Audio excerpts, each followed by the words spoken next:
And to discuss more about China's military reform in Beijing, we're joined by two members of China's PLA. First of all, we have Professor Xu Hui, who is the Commandant of the College of Defense Studies of the National Defense University of China. Welcome, sir.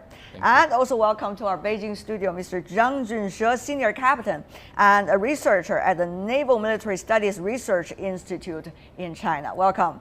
And from Washington, D.C., we're having Mr. Michael O'Hanlon, who is a Senior Fellow in Foreign Policy Studies at the Brookings Institution. Welcome as well. First of all, gentlemen, I have to say congratulations on the Army Day. This is an important day for all of you. But on the other hand, we've seen the reforms going on in China since 2012. How much has been achieved through this military reform? People are talking about command structures. People also talking about efficiency. Right. Okay, from the commanding structures we have already done. The Central Military Commission have reorganized. We have 15, agencies or departments. And for the regional command, we have set up 5 joint command in different regions, based on the former, 7 military region and the different services. I think this has been done. And the second step is for the restructuring of the whole forces. Is just undergoing now.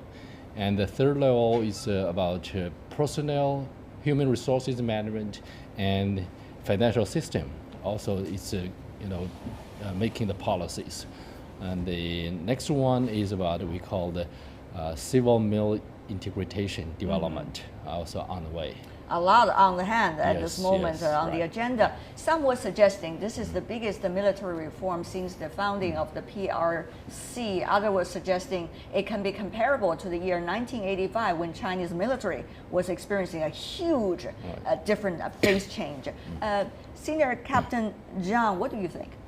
Well, actually, this is maybe the most significant defense and military reform ever since since the reform of this country, because we have seen, just as Senior Colonel Xu says, that actually we have achieved much progress in this round of military reform.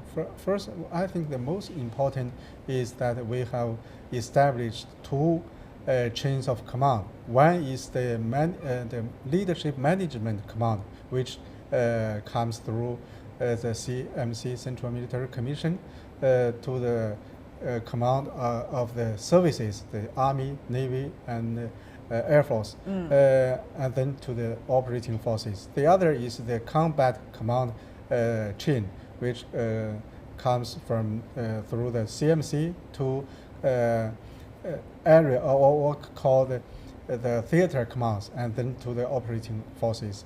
But before all of these are done by the service commands and also you call the regional commands. I see. These are very different terminologies that both of you have just explained to our viewers. What is its significance, at least looking at significance from outside?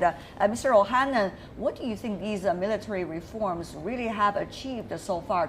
China was talking about to meet the current international environment. What do you think the current environment China was referring to? Thank you for having me. First, let me join in wishing my PLA friends happy birthday, happy anniversary.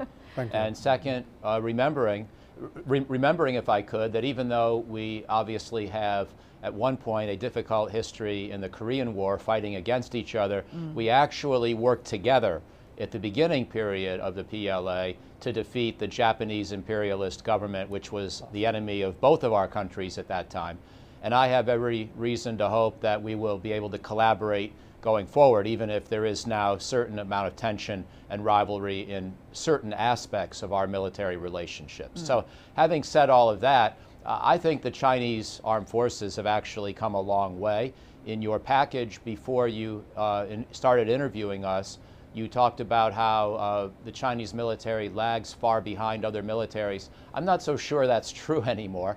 I think most Americans who study this region would say that the Chinese military is becoming certainly one of the world's most formidable. We know it has the second largest military budget, But not only that, it's modernizing its high technology quite a bit. And you mentioned the streamlining, also orienting towards theater military commands, which are designed to be more operational, also orienting more towards the high technology commands, the strategic rocket forces, some of the air and maritime and expeditionary capability. So I think China's armed forces are really reaching what I would term a near superpower status, especially in the Western Pacific.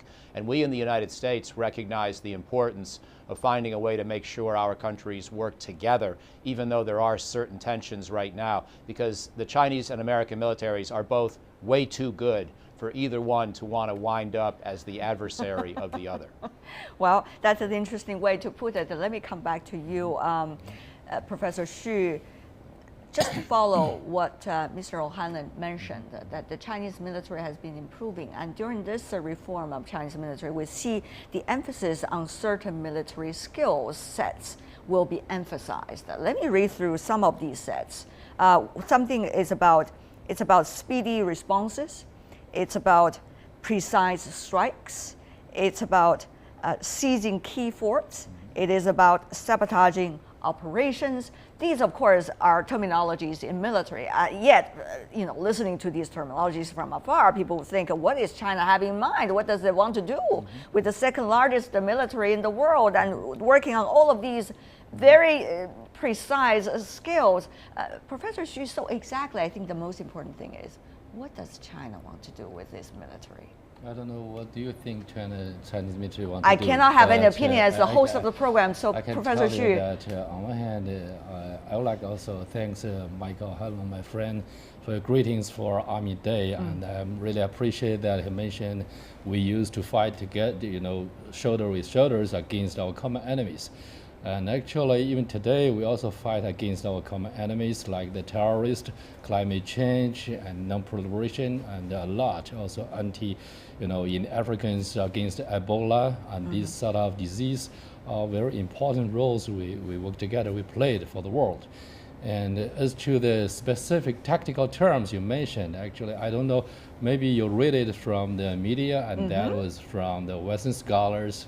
Not exactly the Chinese use the terms like that, but those terms reflect the today's reality. What it means that after the revolution in military affairs, all the militaries try to be build up a high-tech military that is precision-guided missiles, for instance, attack very correctly rather than to give like the World War II's, the bombings, a lot of collateral damages. So all the military try to be precise and try to have a rapid response and to fight a decisive and short war to reduce the damages. Okay, so I think that's a trend, and Chinese military have no reason to be not follow that path.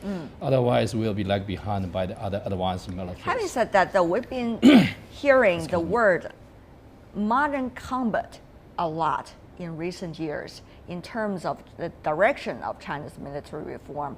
Exactly what is China having in mind? If it is difficult to come up with examples, some would be talking about and debating about what kind of Chinese military capabilities has been shown through, let's just say the East China Sea, ADIZ, or the South China Sea recent disputes. What has been the role of the Chinese military in those regards? How have those roles been related to China's military reform? Is military reform going to lead to an ever stronger Chinese military that the others should be afraid of? Is China still the pacifier of the region, or China has already become such an active player in terms of building up military and also plays a very big military role in the region? Professor Xu, I have to come back to you to follow up on that. Okay, very interesting questions raised from a Chinese, anchor person. But anyway, that I would like to respond to that, the security situation today in the East China Sea or South China Sea or the Northeast Asia in the Korean Peninsula is not something new. It existed for more than half a century. And we have learned the ways to peacefully coexist with those kind of problems while we're managing it. Avoid these sort of problems to destroy the bigger state-to-state relations, include China-U.S. relations. Why it was become the hotspots today, I think different people perceive it differently. If you ask the Chinese, they will tell you that some of our counterparts, they provoked. So China, on one hand, we have to have the capacity to prevent them from provoking again, and in order to recover the security in the past 3 decades, which played a very significant role for maintaining peace, regional peace, stability, and prosperity. On the other hand, I don't think it's necessary for us to link the Chinese military modernization with these small issues around us. I think this round of military modernization can play a more bigger role in taking responsibility throughout the world. Interesting. Senior Captain Zhang, of course, the Chinese Navy has been very much the focus of attention over the past few months when it comes to this debate about the South China Sea dispute. What do you make of the question that I just asked Professor Xu earlier? What is China's military's build-up, eventually its goal? And particularly in some of the territorial dispute and the current controversies in the region? Well, I think I first want to echo my American friend, Michael O'Halloran. I thank him for the high remarks about the Chinese PLA. It is true that the Chinese PLA has achieved much progress in terms of high precision and also the rapid response capabilities. But I still think that the Chinese PLA lags behind the U.S. military. As a Navy officer, I should make a short comparison between the two navies.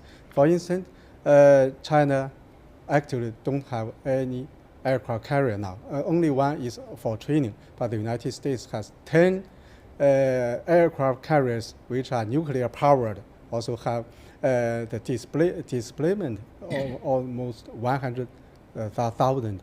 So this is the first. The second, about the nuclear submarines. The United States Navy now has almost 70 nuclear powered submarines, but China much less than that. So we can see that actually from the number or the technology, the Chinese military lags far behind the United States, although it is maybe the second largest navy or in this region. Okay, capabilities is one thing.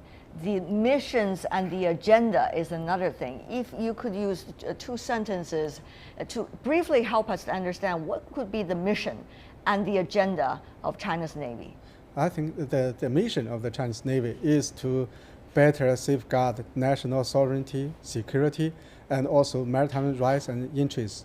In the South China Sea, just as you mentioned, actually the Chinese Navy has exercised great restraint in this area. Okay, let's go to Mr. O'Halloran. Having heard your 2 colleagues, what do you make of their comparison and their explanation of China's mission? Can U.S. and China work together on the mil-to-mil relations? Can they, a rising power and incumbent power, be able to handle that situation well, you think? Yes, I think we can, but it's going to take a lot of work. And in some cases, other countries could complicate matters for us. Let's take, for example, North Korea.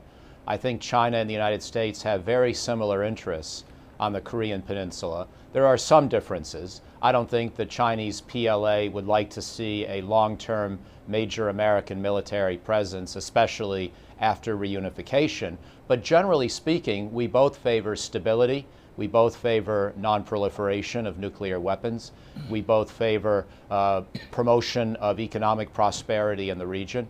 And therefore, in principle, we should be able to cooperate. But of course, we are allied with opposite sides of that conflict. And so if a conflict somehow began, we would have to work very hard to find a way to collaborate in resolving it, rather than risking winding up getting dragged into a confrontation where we could even wind up at odds with each other. So in some of these cases, we really have to think hard. In the South China Sea, of course, it's a much different challenge.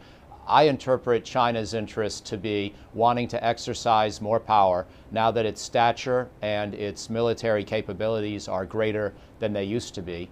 But of course, we are trying very hard to sustain our protection of our allies and of sea lanes. And I think there are ways to do this that everyone could be happy with. But we haven't quite identified exactly what that final end game would be for the South China Sea, in which the core interests of access to the sea lanes are protected for everyone, and everyone has some ability to benefit from the economic resources, but China also has the understandable role of sort of being first among equals in that vicinity. If we can work that kind of a concept out, I think we'll be able to cooperate. Okay, very interesting. Even though we have very limited time, 1 minute only to go for the two of you to respond. Of course, South China Sea is a very specific issue, and yet from that specific issue, one could see how things could work and should work. Professor Xu, would you like to use that example and even beyond that to illustrate China's military's way of thinking and working with the U.S. and other militaries? Yeah, Chinese military, I think, is ready to work together with our, colleagues in the world for maintaining peace and stability.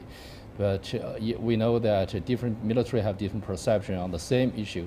For the South China Sea issue, I think the fundamental problem or difference is today is the Americans seeking for excessive freedom of operation, freedom of navigations. I think that's a problem. All right, and Senior Colonel Zhang, we all know China's international responsibilities have increased for its military. Peacekeeping, for example, China shared the second largest burden of the 2016 peacekeeping UN mission cost, and also become one of the biggest players in the peacekeeping. That is also one of those examples. So it really depends on which example we really want to work together for the future. Will we talk about the conflicts, or are we going to work on the cooperation side?